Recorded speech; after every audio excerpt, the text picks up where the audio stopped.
Hey friends, it's Kimberly here. I'm glad you're here. It's been a while since we had a podcast episode, but I'm here with my good friend, fellow veteran. We served in the Coast Guard together. Say hi, Tina.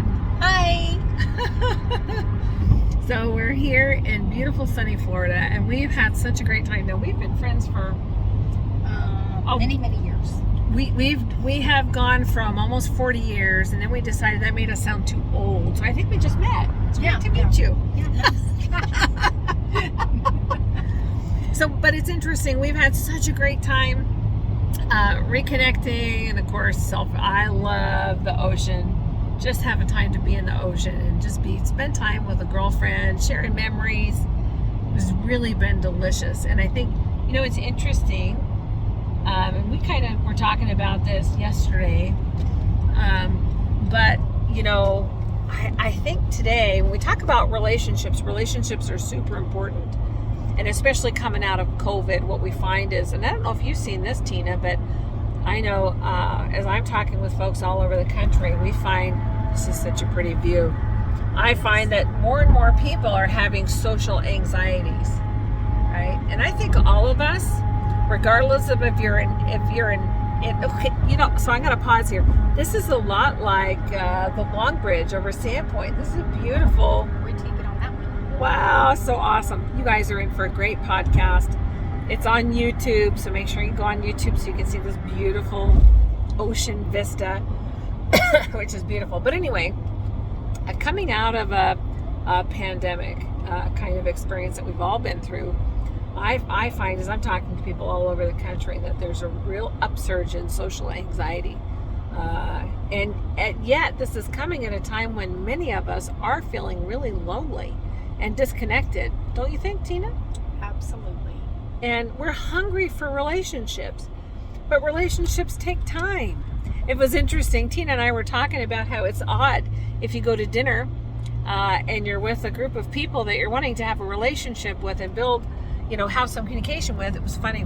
We were in a situation where we were sitting around the table. Tina and I, did you realize we're the only people who weren't staring at our phones? Absolutely. We did not have our phones out. We did not have our phones out.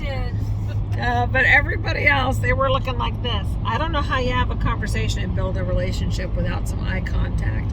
There's a lot of energy and just real, just beautiful, authentic, getting to know people that you don't do like this, right? So, and I don't know about you, but Tina, do you remember in the Coast Guard, we did a lot of difficult things. Absolutely. Right? So, I remember one of the things, so on a high endurance cutter, we would go down to Gitmo, Guantanamo Bay, Cuba. Mm-hmm. Did you ever hear about Gitmo? Oh, yes. So she was on small boat stations. Small boat stations, they make the fire department look slow. They're like the Top Gun of the Coast Guard, the small boat stations. But anyway, so in Guantanamo Bay, Cuba, we have refresher training, and so the Coast Guard, now this is many years ago, but the Coast Guard has a very strong peacetime mission, which is one of the things I love the most about serving in the Coast Guard. But once a year we go down to Gitmo and we have what's called refresher training. It's all like disaster, wartime kind of training. One of the things that they had us do was firefighting. Mm-hmm. Right? Yes, we did too. You did too? Oh, well, yes.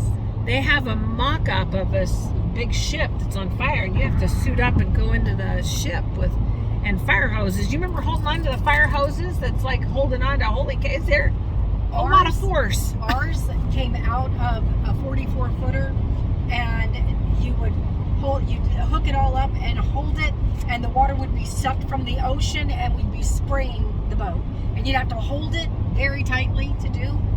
It was awesome. Oh yeah. 41-footer. Was it 41? But or the 42? it's kind of challenging, and we had to go into the fire. Now my dad was a firefighter, and I've been in a fire. I don't know if I ever told you that. When I was a little girl, I burned my hand. No, you did not. Yeah, I was in a fire. My hand was burned, and my doll burned in the fire, and I wanted my doll. Oh my gosh! So check this out, people. That's so pretty. To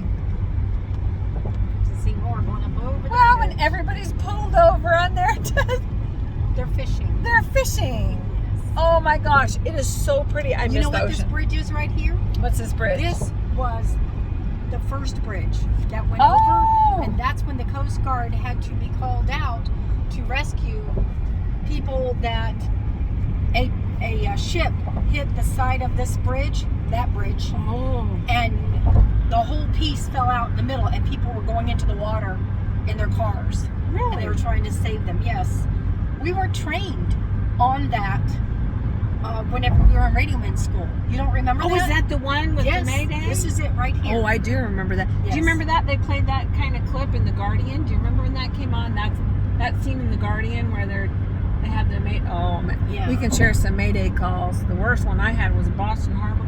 We're definitely all over the They board. recently put this up like in the last month or so, this year, because people keep jumping off committing suicide from this bridge. Oh, no. Yes, that's crazy. Yes. I didn't know that, and Wow. I was told that, and I was like, wow, I've never seen it, and I've come over this bridge lots of times, and I'm so happy I've never seen anything like that. But it Well, just you know, and saves- this brings saves us lives, so. Well, this brings us back to a great point. This whole concept of connectedness, and as Look at difficult that water. as it can be, right? We talk about doing hard things. There's the other end of it, where the boat. Oh, I see. Wow, it took Yes. out a lot of the bridge. They knocked it all out and built this one. But this concept that we're talking about here and doing hard things. So for me, learning how to fight fires was a little scary, right? However, I knew that I was being taught and trained, and I had mentors who were helping me and that would teach and guide me, and I wouldn't be doing this on my own, right? They're not gonna cut you loose until you can do it, right? Right. As a nurse starting in IV, I didn't just start off, hey, let me poke you, right? And so I think sometimes we forget that when we're uncomfortable, and sometimes we kind of talked about this earlier too, that sometimes there can be a thought process out there that says, if something's difficult, it means I shouldn't be doing it. It's not a good thing. And that's not necessarily true. Sometimes it's true. But sometimes when something is difficult, it means that you need to muscle up and you need to develop some skills so that you can do that hard thing. There's no glorious, there's no gold medal for the guy who sits in the armchair and thinks about, running a mile, right? The gold medal comes when you do hard things repetitively until they no longer become hard, or so that you level up and you become hard enough to do those hard things. So, and I think, we talk about relationships and, if you're feeling maybe a lack of connection, I'm gonna encourage you all and myself, right, that we're gonna reach out and do something hard. And that might mean saying hi to somebody that you don't know. It might mean stepping out and going to church, even if it's all by yourself. We went to a new church today where we didn't know anybody there, did we? Correct. And that can be uncomfortable. It might mean going to a social gathering by yourself. And the other thing too that's really interesting, and what we know is that when we remove ourselves, right, most of the time when we're uncomfortable, it's because we're thinking too much about ourselves. What are these people going to think of me? I don't want somebody to, see me and, for who I am or who I think I am, because we always think that we're less than we are. All of us do. Right? Or, I got a news flash for you. Nobody looks good naked. And everybody poops. Sorry, I am a nurse. Right? But it's take the pressure off of yourself, remove yourself, get out of your head, and what you're going to find is when you stop thinking about yourself and you focus on other people, completely on other people, your experience will completely change. And that situation that you're in that might be difficult, you might feel uncomfortable. I think it's hard to meet new people, don't you think? It is. It's uncomfortable.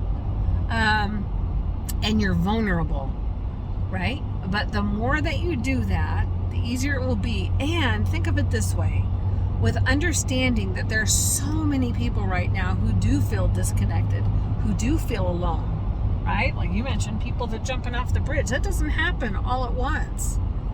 That happens over many years or months or years or whatever, of feeling alone, feeling like you don't matter, feeling like nobody cares. right? When you get out of your own head and you focus on other people, you are doing so much to make the world a better place. The great thing is that it all comes back to you, and you feel amazing, and you become a magnet to all kinds of good, wonderful things. What do you think, Tina? Absolutely. Couldn't have said it better myself. There you go. So I guess that's wisdom from the road, right, Tina? Yes, it is. Yeah. Yeah. Anyway, we hope that you have a wonderful day, and I'd love to hear from you on, what are you going to do to reach out and help alleviate some of the isolation. That's the next pandemic. Isolation. And you and me and Tina, let's inoculate the people in our circle and help them feel as beautiful and wonderful as we all are. And I hope all good things for you. Make it a great day. Bye, friends.